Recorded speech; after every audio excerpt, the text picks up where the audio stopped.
try a little harder, stack those sats, don't stack the dollar. Alright then.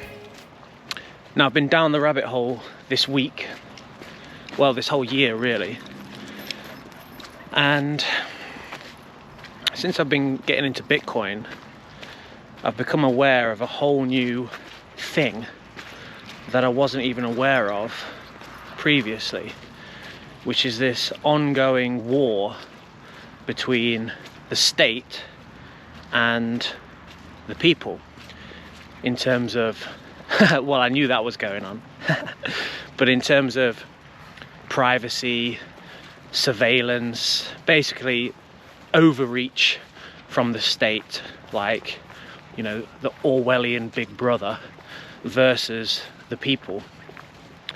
And one of the cases that was most interesting was in the 90s. Adam Back, who is a Bitcoin OG developer, cypherpunk dude, he wrote a piece of encryption software which was open source, publicly available, and the state basically declared it as a munitions, as a weapon. They basically said that this is so powerful, it's a munitions, which is in the same league as, you know, a machine gun or a tank or something like that. So they started going after developers like him, saying that they were spreading and selling weapons, which is crazy. And his response to it was basically to say, well, it's just code, you know, it's just ones and zeros and letters on a screen. It's open source, therefore anybody can just look in and see what the code is. There's no hidden back door, you know, it's just open source code. So it's not a weapon. So in the end he ended up like printing t-shirts and walking around with the code printed on a t-shirt saying, according to the US government, this code, this t-shirt is a weapon. So it's quite absurd really.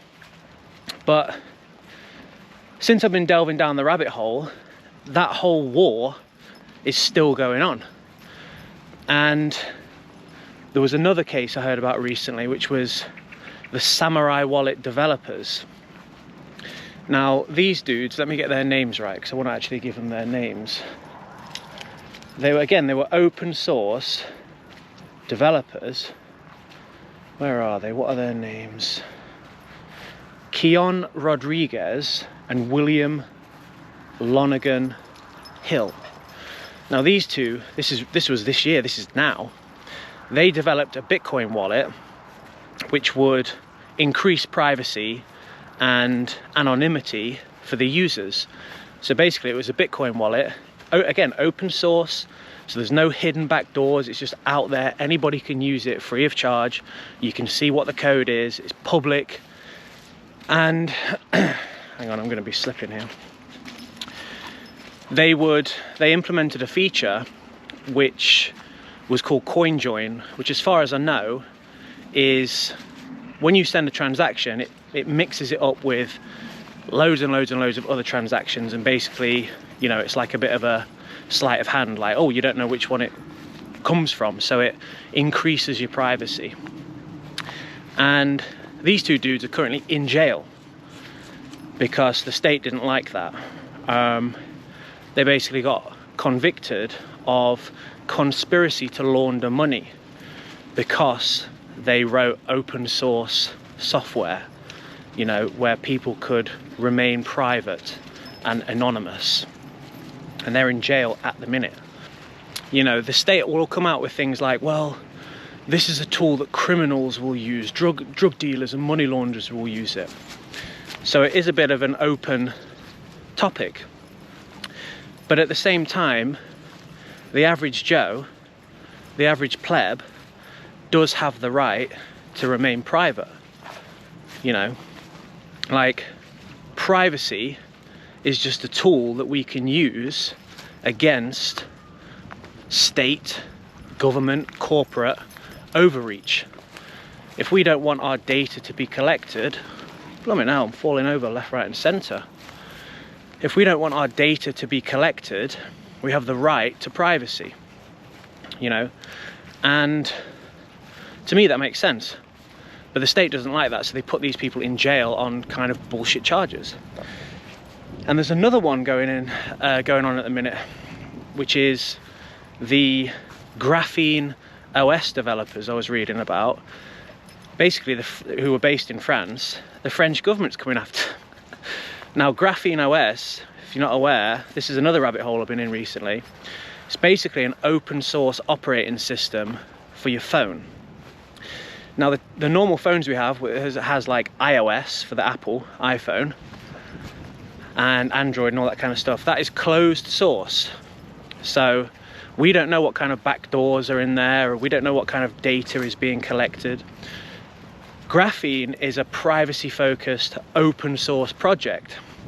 So you can control everything on that phone, and you can basically turn off all the data collection. Now you might think, well, what's the point of that? I don't care. I've got nothing to hide. Well, think of it like this. If you've got your data, which is being collected, we're talking all of your data is being collected by a central point, a corporation, a government, whatever, then you can be manipulated left, right, and centre. Now, this isn't a conspiracy. All you need to do is look into the Cambridge Analytica scandal 2016 to see this is exactly what that data is used for. You know, if you've got a certain person and they are one way inclined, let's say like politically left leaning, politically right leaning, or whatever, you can then be nudged. You can be shown content which nudges you in a certain direction left, in a certain direction right, however you want. You're a lot more easily manipulated by whoever wants to buy that data, you know. So privacy and being anti-data collection is basically just somebody saying, well, I don't want to be manipulated. I don't want to be shown things that this AI supercomputer knows will nudge me in a certain direction. It's more than just being shown products that, you know, it thinks you will want to buy. It's a form of not being manipulated, and that's what freedom is. That's what privacy is. It's the right to not be manipulated. And I was also thinking about 1984, the Orwell classic. If you've not read 1984, you have to read it immediately. Now in that, Winston, the main character, he's up against Big Brother, who's basically full surveillance state, tech state, you know, all that kind of stuff we're up against right now. And the only respite he has from the prying eye of Big Brother is sitting in the corner of his room writing his private diary by hand. Now to me, Winston there is utilising privacy tech. He's got the graphene OS phone, you know. He's buying Bitcoin non-KYC because he wants to be able to transact privately with nobody seeing. Why? Is it because he's a criminal? Is it because he's, you know, some kind of terrorist or whatever? No, it's because he wants to retain his right to privacy and freedom. But no doubt Big Brother would come out and say, anybody that has a private diary, they're criminals, you know. The producers of the private diary must be put in jail. You know, it's the whole narrative is nonsense.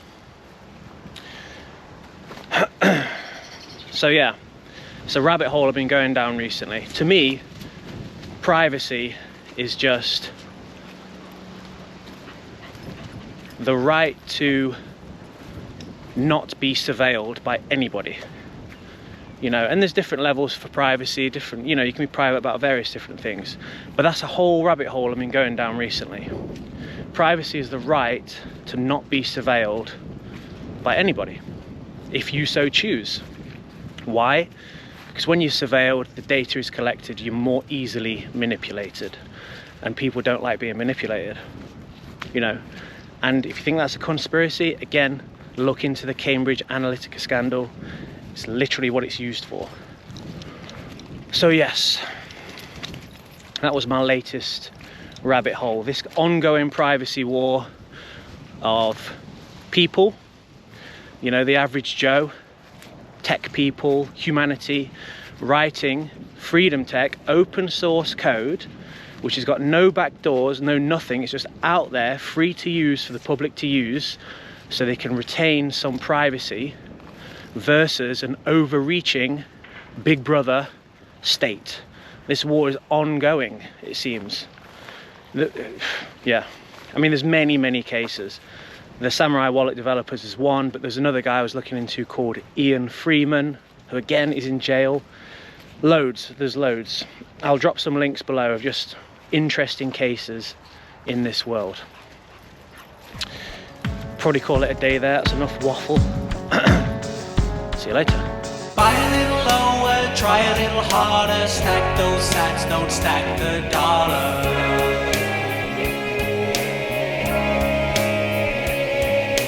Buy a little lower, try a little harder, stack those sats, don't stack the dollar. Don't stack the dollar. Buy a little lower, try a little harder, stack those sats, don't stack the dollar.